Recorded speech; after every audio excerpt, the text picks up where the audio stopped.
Queen Victoria, a legacy of achievement and resilience. Britain's second longest reigning monarch, Queen Victoria, was on the throne for over 63 years until her death on 22nd of January 1901. She was the first British monarch to take up residence in Buckingham Palace, following the strict childhood that she had experienced growing up in Kensington Palace. In the second blog of our Greatest Achievements series, we take a look at some of the achievements that she is most known for.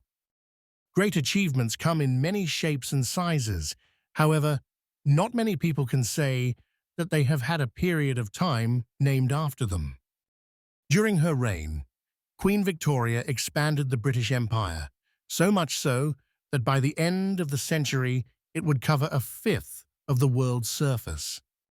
The century also saw huge advancements across the fields of medicine, transportation, communication, and industry.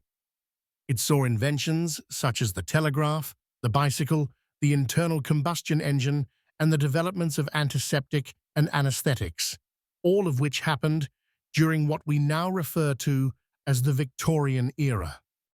Queen Victoria survived numerous assassination attempts during her reign. The first was in 1840, when Edward Oxford fired 2 pistols at Queen Victoria and her husband, Prince Albert.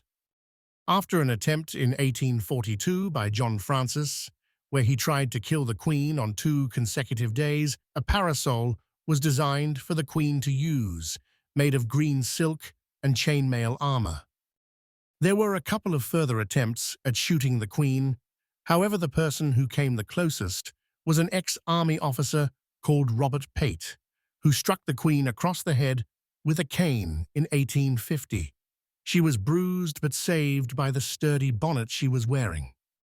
The final attempt was by Roderick MacLean, who attempted to shoot the Queen as she boarded a train in 1882. However, his attempt was foiled as he was stopped by 2 Eton schoolboys and a railway conductor brandishing normal umbrellas. In 1857, following unhappiness under the East India Company's rule and unrest over increasing westernization, a mass uprising occurred in India. British forces acted quickly to suppress the uprising, although the loss of life was considerable. Although Queen Victoria believed in the ideals of an empire, she was also concerned about the rights of the Indian people. In 1858, she issued a proclamation that became known as the Magna Carta of the People of India. It declared that Britain would not look to expand on their existing territories in India. The rights of native Indian princes would be recognized, and Britain would no longer look to exert its religious beliefs upon the Indian people.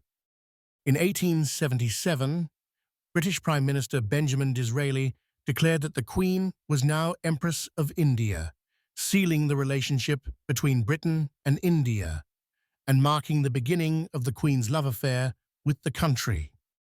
These are just a few of Queen Victoria's greatest achievements during an incredible reign.